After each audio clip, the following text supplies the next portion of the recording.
Voiture américaine. Ouais. T'es fan de hot rod ou Alors, de muscle car? Alors, de hot rod surtout, j'ai acheté un petit, tu vois le petit rod qui est rouge là-haut, j'ai acheté le même, mais noir mat, qui arrive semaine prochaine. Un import directement des US, avec dedans un petit V8 5 litres 7. Voilà, et je voulais me faire plaisir, je me suis acheté ça. J'avais acheté un petit coupé. De jeune gamin? Non, c'est que quand je suis parti aux États-Unis à Bonneville, des rods, t'en vois à tir à l'arigot partout. Je me suis dit, putain, il me faut un rod. Donc j'ai acheté un rod aux États-Unis et il arrive semaine prochaine. T'es venu une semaine trop tôt, mais dommage. On reviendra. Je sais que t'es pas loin de chez nous, on reviendra te voir. Chris, bon, tu n'es pas sectaire. Je sais que tu aimes bien les GSXR, mais tu fais pas que du GX. Alors je me suis mis à faire du VMAX il y a à peu près 3 ans. Quand beaucoup de collègues ont fermé le bouclard de VMAX, je me suis dit je vais faire du VMAX parce que je pense qu'il y a encore une clientèle. Et puis c'est une moto qui est sortie en 85, c'est aussi un mythe comme le GSXR. Là par exemple c'est une préparation qu'on a fait, on a fait un montage en blanc pour des clients, pour que les clients voient les pièces que l'on propose. Tout ça c'est des fabrications ici, chez nous, d'accord. Les trains avant, c'est des trains avant de GSXR que l'on pose sur nos VMAX. Voilà, donc, encore le GSXR. Toujours, on revient. Une jante arrière de GSXR adaptée pour un VMAX toujours, etc. etc. Donc j'ai fait un peu de VMAX, j'ai de la clientèle VMAX parce que sur Paris il n'y a plus personne. Même je veux dire sur la France on n'est plus que 2. Donc je fais vraiment que ça avec le GX. On fabrique aussi de la pièce usinée. Là il y en a un peu pour du VMAX, là tu en as pour du GSXR.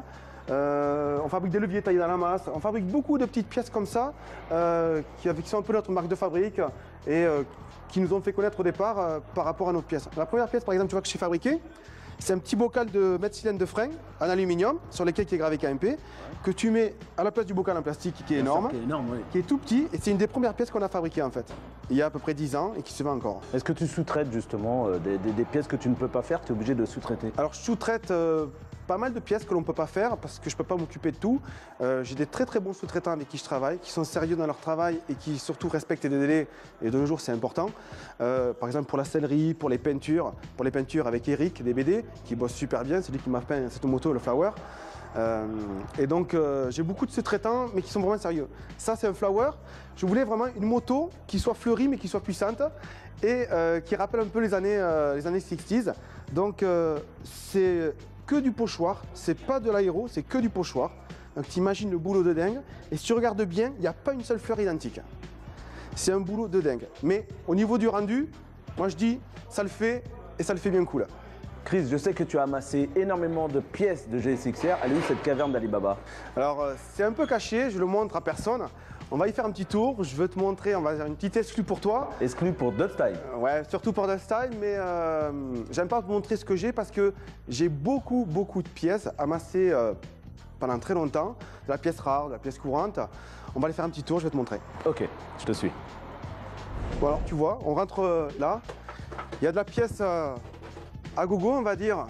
Du carénage, des moteurs, des carbus, des cadres. Du GX, du début jusqu'à la fin, du 85 à 2010. Oui, parce que c'est vrai que la GSXR a débuté en 85. Voilà, 85, les premiers GX, les premières sportives compète client.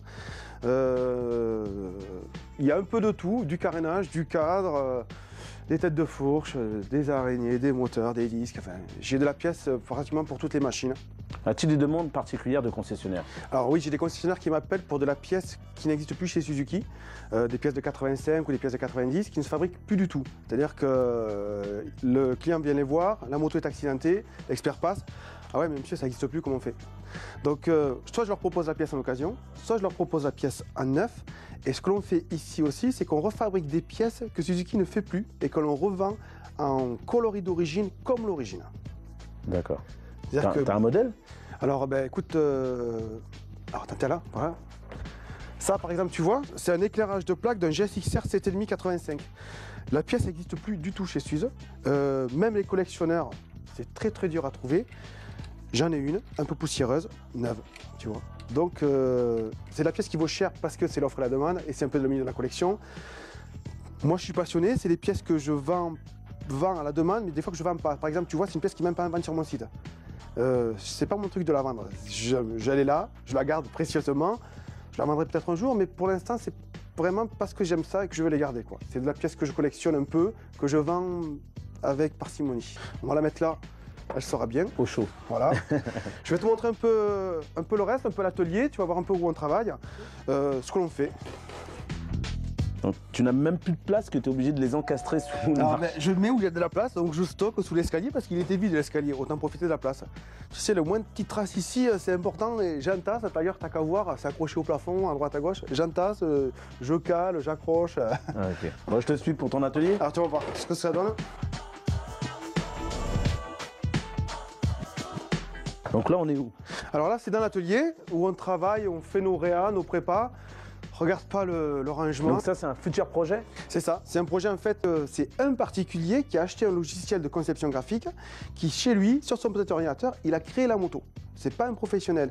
Donc ensuite, une fois qu'il avait fait son dessin, il l'a envoyé à tous les rédacteurs de la presse française, on va dire, et elle est parue dans la presse. Et moi, je me suis dit, la moto, putain, mais elle est bien faite, c'est bien fait, il a bien fait ses dessins, la forme est sympa, les coloris, il avait coloré, etc.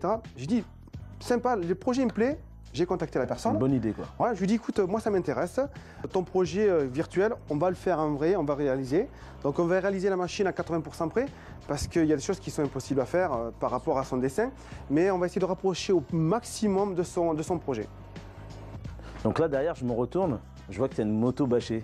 Alors c'est une moto bâchée, oui, mais elle va rester bâchée, tu vois. Tu nous caches quelque chose, là. Non, mais si tu veux, je te montre le pont, je te montre la petite béquille qui va bien orange, mais je te montrerai pas le reste. C'est un projet qui va sortir en septembre, donc pour le festival de la moto à Villepinte. J'ai dit à David que la moto, je lui amènerai en septembre, David, l'organisateur du salon.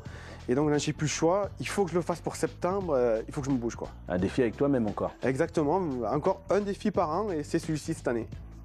Voilà. Je suis pressé de l'avoir. Hein. Je suis pressé de l'avoir, ouais. On parlait de pièces un peu rares. Tu vois là, par terre, encore une ligne de GSXR 7,5 limited edition. Il y a eu 500 modèles au monde. Tu vas me dire, Chris, que ça fout là par terre, elle traîne. C'est pour la monter sur un limited, mais en attendant, elle est par terre. Ça, c'est aussi des pièces collector que je garde. Et je fais attention à ce que j'en fais, mais là, je suis obligé de la monter sur un limited que j'ai en vente. Tu collectionnes les pièces rares de GSXR. Moi, je collectionne les baskets de couleur. On va s'associer, on va faire un GX avec des baskets. Super. Tu peux me faire ça? Pas de problème. En modèle géant. Voilà, alors comme ça, hein, et puis avec des grands pieds alors. Chris, je te remercie de nous avoir accueillis, de nous avoir ouvert les portes de ton univers, le spécialiste de la GSXR. Ben, moi, j'étais content de recevoir Dubstyle, de te recevoir, te montrer un peu dans l'endroit où je vis et surtout de la passion dont je vis tous les jours. On va revenir sur un petit point que tu nous as soulevé tout à l'heure. Le peintre de cette moto s'appelle DBD. Eric, exactement de son prénom, voilà. Qui bosse super bien, qui bosse même très très bien. Faut pas trop le dire parce que après bon. Tu sais, hein, il prend la grosse tête. On comprend, on comprend. Mais tu sais que c'est notre deuxième rendez-vous de la journée. Ah ouais, super. Voilà. Et j'ai un moyen très rapide pour aller le voir. Regarde. Hein. Oh, il est parti? Putain, ils sont forts à Dubstyle.